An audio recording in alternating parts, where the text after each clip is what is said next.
Salut à vous, c'est Cécile, je suis contente de vous retrouver. J'espère que vous allez bien ou au mieux. Je vous retrouve aujourd'hui pour une vidéo avec un sujet... Bon, après, vous me direz, je crois que sur cette chaîne, les sujets, globalement, c'est pas ce qu'il y a de plus joyeux. Hein. On parle caca, prout, maladie. Bon.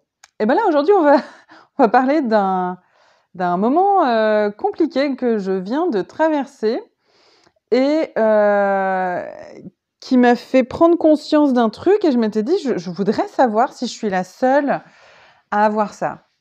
J'ai déjà fait un pas dans ce sens-là. Il y a une dizaine de jours, j'ai fait un sondage auprès de vous, chère communauté, qui s'agrandit de jour en jour. Je suis toujours très touchée de ça. Merci pour... en fait, là, derrière l'abonnement, ce qui me touche, c'est le fait de me dire que le contenu que je partage, il vous apporte assez, ou il vous touche aussi assez pour avoir envie de suivre ça et d'être fidèle à ces partages. Donc voilà, merci pour ce geste.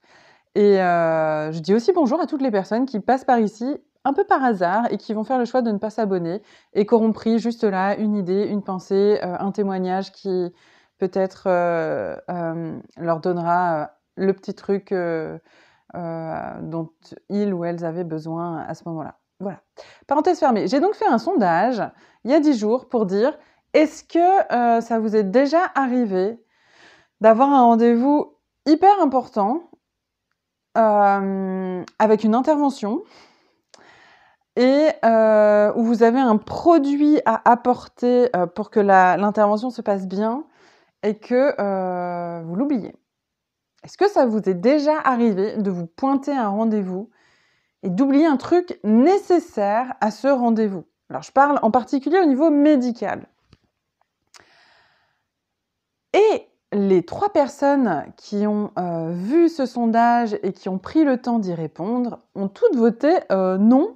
J'avais fait 2 propositions, non et je vois même pas comment ça peut arriver, ou oui et je sais plus ce que j'avais mis derrière. Et puis j'ai eu des commentaires avec du soutien, donc merci pour ça. Et puis, non, bref, je fais ces vidéos avec une préparation proche de 0. Hein, donc là, je restructure. Je décide de restructurer mon contenu. Donc du coup, je me suis dit, là, pour le moment, par rapport aux personnes que j'ai sondées, je suis la seule à avoir vécu ça. Donc, je vous raconte un petit peu le contexte. Déjà, petite anecdote, petite histoire. J'avais un rendez-vous donc pour une intervention importante pour moi, parce que j'ai une activité de la maladie. Donc, globalement, je vais très bien, je suis là, j'ai la peau rose, j'ai des kilos en plus pour les prochaines éventuelles rechutes. Donc, je suis très bien portante en ce moment. Néanmoins, on a observé depuis 1 an ou 2, même plutôt 2, que l'activité de la maladie, que la maladie était active sur une section de mon intestin, enfin de mon système digestif, pardon, qui se trouve être le rectum, ce qui est clairement très très désagréable, on est bien d'accord. Et du coup, la proposition était qu'on procède à des injections d'un produit au niveau local. Vous le savez, j'habite en Normandie, très proche de la mer, et je suis suivie sur Paris depuis un épisode où j'ai été parisienne et où le suivi que j'ai eu à Paris me convient très très bien. Je connais l'équipe, enfin les médecins, je les connais bien, j'ai confiance, et voilà. Donc je reste avec cette équipe, avec l'inconvénient qu'il y a beaucoup de routes.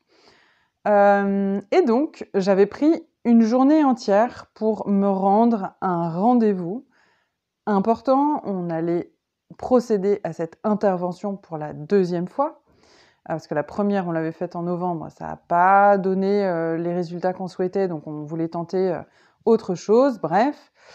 Et donc, je me pointe au rendez-vous. J'avais une préparation à faire au Normacol, qui, normalement, moi, franchement... Pardon pour l'expression, c'est les doigts dans le nez. pourrais faire transformer. Vous l'avez? Vous l'avez. Donc normalement, ça se fait les doigts dans le nez. Et là, j'en ai... ça a été douloureux toute la nuit. J'ai mal dormi. Et il a fallu que je prenne mon petit-déj à 4 heures du mat pour avoir mes 6 heures avant l'anesthésie générale et tout ça. Bref, donc je me prépare. Je fais le trajet jusqu'à la clinique. Et là, l'infirmière me demande pourquoi je suis là. Et je lui dis, je suis là, je suis fière, je suis contente, j'attends que ça depuis qu'on a pris le rendez-vous. Je lui dis, je suis là pour des injections. Et là, je vois le produit qui est resté dans mon frigo à plus de 200 km de l'hôpital. Plus de 150 km, pardon. Et là, je me dis, là, je me désagrège, là, je me liquéfie. Je me dis, c'est pas possible, je n'ai pas fait ça. Je n'ai pas oublié le produit essentiel. Et je me dis surtout, non mais c'est style, happy end, ils vont trouver une seringue derrière le frigo et ça va aller. Eh bien non. Non, c'était juste pas possible. Déjà, moi-même, pour avoir le produit dans mon frigo, j'avais bien anticipé auprès de ma pharmacie. Je l'avais commandé avec quelques jours d'anticipation sur la date effective à laquelle je devais l'avoir entre les mains pour, au cas où il y a un oubli, un écueil, un camion qui se renverse, pouvoir quand même l'avoir. Donc, j'avais très bien préparé ce rendez-vous. Et donc, je me suis retrouvée à repartir bredouille et complètement désagrégée de l'intérieur en me disant « mais comment c'est possible ?» Bon, donc ça, c'est l'anecdote. Derrière ça, il se trouve qu'en ce moment, j'ai tout le temps des trucs à penser en lien avec la santé. Je suis prise en charge 2 fois par semaine depuis quasiment 8 mois pour une articulation, donc mon épaule. J'ai découvert que j'avais laissé traîner des douleurs au niveau des tendons d'Achille et qu'en fait, c'est une espèce j'ai 2 tendinites à soigner aussi à cet endroit-là.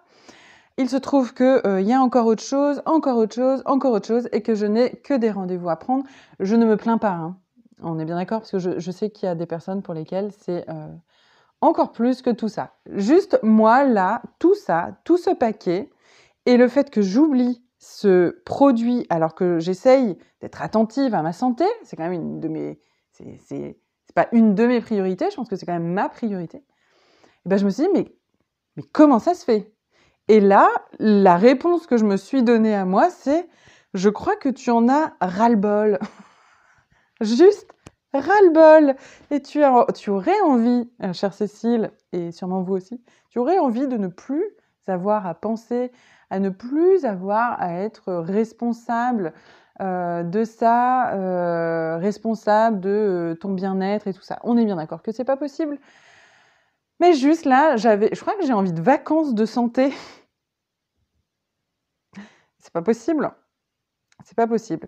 Donc là, pourquoi je voulais partager ça ? Je voulais partager ça parce que quand on a une maladie chronique ou une maladie au long cours, eh bien, il y a des moments où on en a marre, quoi. Et je pense que je ne suis pas la seule. Et clairement, pour que j'agisse comme ça, c'est que j'en ai vraiment marre. Et j'avoue que ça me coûte. Là, en ce moment, ça me coûte. Mais honorer mes rendez-vous médicaux, ça me coûte. Vérifier que j'ai bien noté toutes les... Ah oui, parce qu'il y a aussi ça, il y a tous les traitements avec les différentes régularités. Il ne faut pas se louper sur la prise de sang, c'est tous les 4 mois, tel truc, c'est tous les 2 mois, tel machin, c'est toutes les 2 semaines, et ça, c'est toutes les 8 semaines. Voilà. Alors, bon, c'est posé là. Je pense que... Enfin, c'est pas je pense, mais je crois que ce que je veux en partageant ça, c'est vous dire que si ça vous arrive aussi, bah, vous n'êtes pas seul. Du coup, j'ai envie de faire une généralité et de dire c'est sûrement normal par moment d'oublier. Alors, j'ai eu plein de retours et de conseils en mode ben moi, je note tout. Moi, je mets des rappels sur un calendrier électronique et tout ça. Alors, c'est vrai que moi, je fonctionne avec un calendrier papier, mais je vous promets, je suis reconnue par tous mes proches, qu'ils soient professionnels ou personnels, comme une personne ultra organisée. Je veux dire, je sais m'organiser, je sais penser. Et c'est pour ça, là, je me dis, c'est incroyable. Bon, Voilà, je vais pas m'étaler plus, hein, que voulez-vous? Je n'ai pas de solution à ça, parce que clairement, on sait qu'on ne peut pas être en vacances. On ne peut pas être en vacances, de notre santé. C'est notre lot et je sais pas comment faire avec. Alors tiens, si vous avez des idées de, comment prendre des vacances de sa santé, je suis preneuse. N'hésitez pas à innover, à être créatif. Comment dire? Moi, je crois que pour le moment, déjà, je vais juste prendre des vacances tout court, même si ma santé sera toujours avec moi. Je vais déjà faire une pause. Ça va peut-être m'aider aussi. Bon et bah, voilà. Si vous êtes, dans la même, période que moi où c'est lourd, c'est chiant, ça vous gave, vous aimeriez rester chez vous au lieu d'aller à un hôpital, à un cabinet quelconque ou, à une prise en charge, ben, voilà, je compatis. Je compatis. Voilà, allez, il y aura des jours meilleurs. Je vous souhaite, un bon mois de février. Enfin, à la fin, il reste le dernier jour de février et non des moindres. Si jamais il y a des personnes qui sont nées un 29 février sur cette chaîne, eh ben, manifestez-vous. Je trouverais ça, très rigolo. Ah ah! Allez, bonne fin de journée à vous et à bientôt. Salut, salut, bye bye.